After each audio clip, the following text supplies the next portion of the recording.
Azam 15 yildan beri buxgalter bo'lib ishlab kelaman.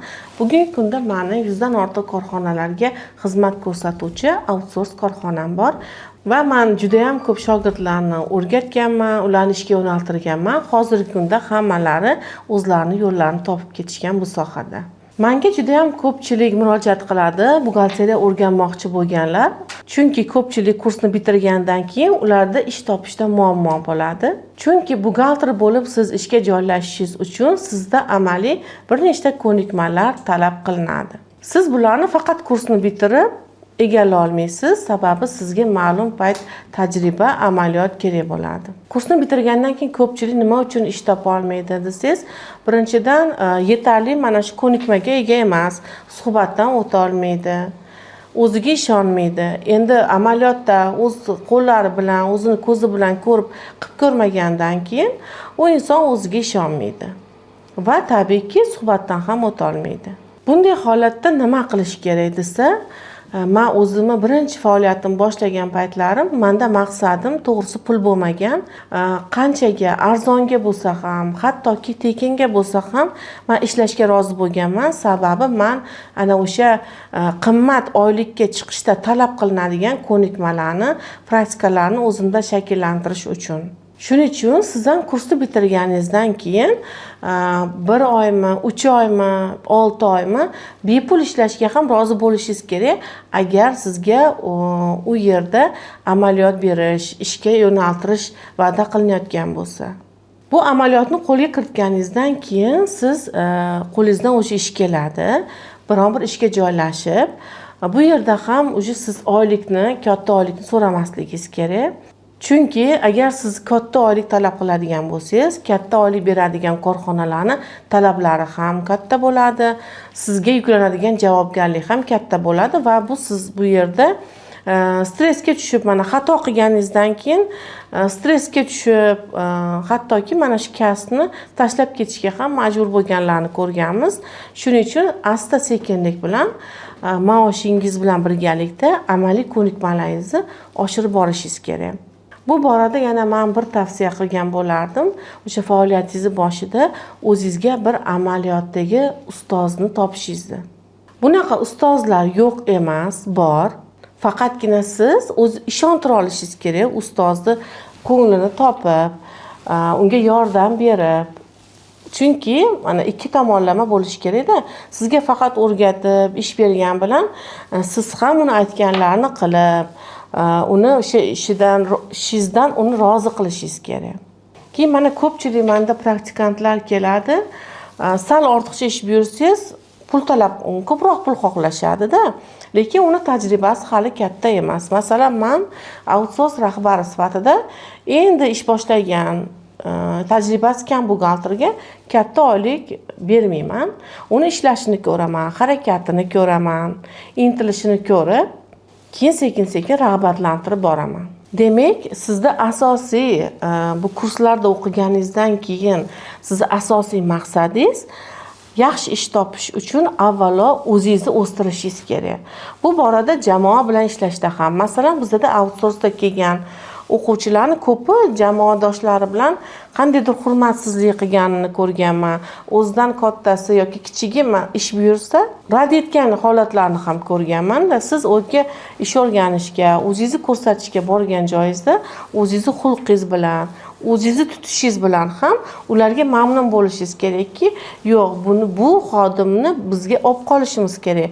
Biz seni o'zimiz o'rgatib olib qolamiz deydigan darajada siz o'zingizni ko'rsatishingiz kerak.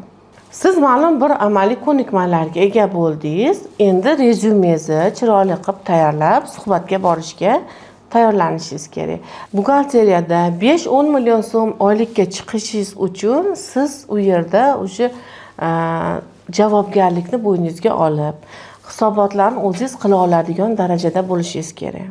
Bu narsaga taxminan sizni o'zlashtirishingizga qarab 1 yil atroflicha muddat ketadi. va siz o'zingizga ishonganingizdan keyin saytlardagi vakansiyalar bo'yicha o'zingizni rezyumelaringizni yuborishni boshlaysiz. Avvalambor rezyume tayyorlashni ham o'zini qoidalari bor. Buni o'sha ChatGPTdan, internetdan qidirsalaringiz sizlarga aniq bir shablonlar chiqib keladi. Endi e'tibor berishingiz kerak bo'lgan joyi albatta rasmingizni qo'ying. Masalan, men ham xodimlar qidirayotganda rasmiga qarayman. Yoshingiz albatta va turar joyingiz hozirgi kundagi aniq manzilingiz bo'lishi kerak va siz qayerlarda ishlagansiz, nima ishlarni qila olishingiz haqida aynan aytib o'tishingiz kerak rezyumengizda va iloji boricha sizga masalan kamida qancha oylik bo'lishi kerakligini ham aytib ketsangiz, u ish beruvchi masalan shunga qarab sizga taklif bildiradi. Rezyume yuborganingizdan keyin, sizni suhbatga chaqirishgandan keyin suhbatga albatta 10 daqiqa ertaroq boring kamida. Bu sizni o'zingizni hayajoningizni bosishga ham va u suhbatga chaqirganlarning oldida sizni mas'uliyatligingizni ham ko'rsatib beradi.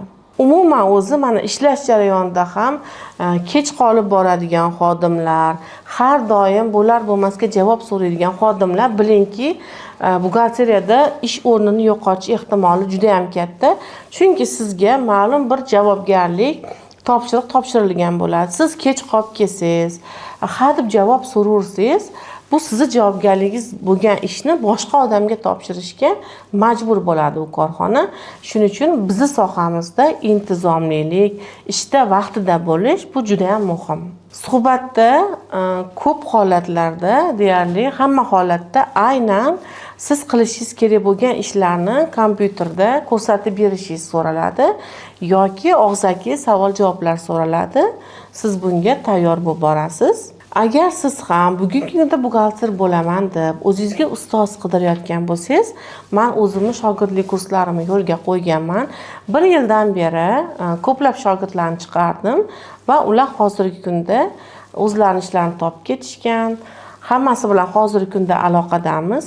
Bu kurslarni qanday yo'lga qo'yganman? Men mana shu talablardan kelib chiqib, ko'pchilikni kurslarni bitirib ish topa olmayotgandan kelib chiqib, bu kursimni o'zim individualni ishlab chiqqanman. Shuning uchun men kursimda ko'p odam olmayman. Ko'pi bilan guruhda 5 kishi bo'ladi. Biz faqat amaliyotda bir qism albatta nazariy men tushuntirib ketaman. Chunki siz nima qilayotganingizni baribir tushunishingiz kerak. Lekin ko'p holatlarda bizda 80-90% amaliyotda ishlaymiz. Amaliyotda qanday ishlaymiz? Demak, ko'pchilikka ma'lum, buxgalteriyada programmalar orqali buxgalteriya hisobi yuritiladi. Aynan katta kompaniyalar ishlatadigan Vencon kompaniyasini 1.3.0 versiyasi mana hozirgi kunda eng oxirgi versiya soliq talablariga ham javob beradi. Men kursimda aynan mana shu 3.0 programmasini kompyuterlaringga o'rnataman. Birlamchi hujjatlarni kiritishlarni, mana korxonani noldan boshlab 1.ga kiritishni toki hisobotgacha ko'rsataman. Birgalikda qilamiz, guruhda individualni ishlaymiz. Guruhda ko'p kishi olmasligimiz sababi, men o'sha har bir meni o'quvchim mavzuni to'liq tushunib, uni qilgandan keyin keyingi bosqichga o'tamiz. Guruhda asosan bilimi bir xil bo'lgan insonlarni yig'aman. Shogirdlik kursim 2 oy davom etadi. 3 xil faoliyat turidagi korxonalarni sizlar bilan o'sha birlamchi hujjatlaridan to hisobotlargacha bo'lgan operatsiyalarni ko'rib, amaliyotda qilib chiqamiz. Bu kursdan keyin agar meni aytganlarimni qilib, uy vazifalarini vaqtida qilib, o'zlashtirishingiz yaxshi bo'ladigan bo'lsa, bu kursdan keyin siz kamida yordamchi buxgalterlikka suhbatdan o'ta oladigan darajada bilimga ega bo'lasiz. Bundan tashqari, agar siz ustingizda yana ham yaxshiroq ishlasangiz, kichik korxonalarning buxgalteriyasini o'zingiz mustaqil qila oladigan darajada bo'lishingiz ham mumkin. Shogirdlik kursimdan keyin 95% o'quvchilarimning hammasi natijaga chiqishdi. Masalan, Daliyeva Nilufar, meni birinchi o'sha boshlagan kursimda o'quvchisi, kursimizdan keyinoq bir oy ichida ish topib 7 millionlik ishga yordamchi buxgalterlikka joylashdilar va hozirgi kunda ishlab kelmoqda. Bayzakova Shirin, u menga kelganlarida yordamchi buxgalter bo'lib ishlardilar. Kursimizdan keyin ular bosh buxgalter bo'lib, hozirgi kunda korxonani buxgalteriyasini o'zi mustaqil bosh buxgalter bo'lib olib bormoqda. Akramova Zulfiya opa, bular kursda o'qiyotgan paytlari yordamchi buxgalter edilar. Oyliklari ham uncha katta emas edi. Kursni bitirganlaridan keyin ular mana shu ajneslarda o'zlari ishlay olishlarini rahbariyatga tushuntirgandan keyin ularni buxgalter qilib qo'yishdi va maoshlarini ham oshirib berishdi. Yana bitta o'quvchim Po'latova Umida, u kursda hali bitirmasdan turib yordamchi buxgalter bo'lib ishga joylashdilar. Hozirgi kunda xususiy maktab bog'chada bosh buxgalter bo'lib ishlamoqdalar. Yana bir meni individualniy shogirdim, ular menga korxonalarni olib kelgandilar. Umuman hali hisobotlarni ham bilmasdilar.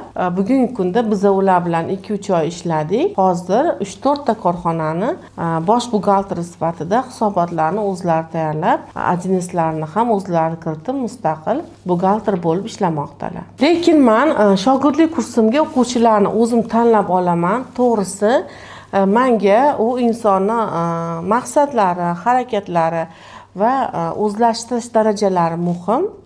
Chunki men uchun bugungi kunda o'quvchilarimning natijasi juda ham muhim. Shuning uchun ham bitta guruhda maksimum 5 kishini olaman va bundan tashqari siz kursni bitirganingizdan keyin 6 oygacha men sizning savollaringizga javob berib, konsultatsiya qilishga tayyorman. Agar siz o'zingiz ish topsangiz, u ishingizdagi savollaringiz bilan ham meni oldimga bemalol kelishingiz yoki o'sha telefonlar orqali, ijtimoiy tarmoqlar orqali doim aloqada bo'lib, savollaringizga javob berishga men tayyorman. Bugungi kunda meni o'zimni shogirdlarim bilan Telegram gruppalarimiz bor. Ular ish jarayonidagi savollari bo'yicha bemalol menga murojaat qilishadi va men shaxsan o'zim ularning savollariga javob berib, ishlarida yordam berib turibman. Demak, kursimning narxi oyiga 3.600.000 dan 2 oy davom etadi. 2 kun haftada offline meni oldimga kelasizlar. Qolgan kunlari onlayn sizlar bilan aloqada bo'laman. Sizlar mustaqil shu uylaringda turib berilgan vazifalarni qilasizlar. Real firmalar misolida ishlaymiz. Va bu kursni bitirgandan keyin sizlarga men bonus qilib 1 oy meni outsource korxonamda praktika qilish imkoniyatini beraman. Shaxsan o'zimdan konsultatsiya olib, kursimga yozilish uchun siz ma'lumotlaringizni qoldirishingiz mumkin. Buning uchun yoki QR kod orqali yoki pastdagi havola orqali ro'yxatdan o'ting. Shaxsan o'zim har bir o'quvchini tanlab olaman.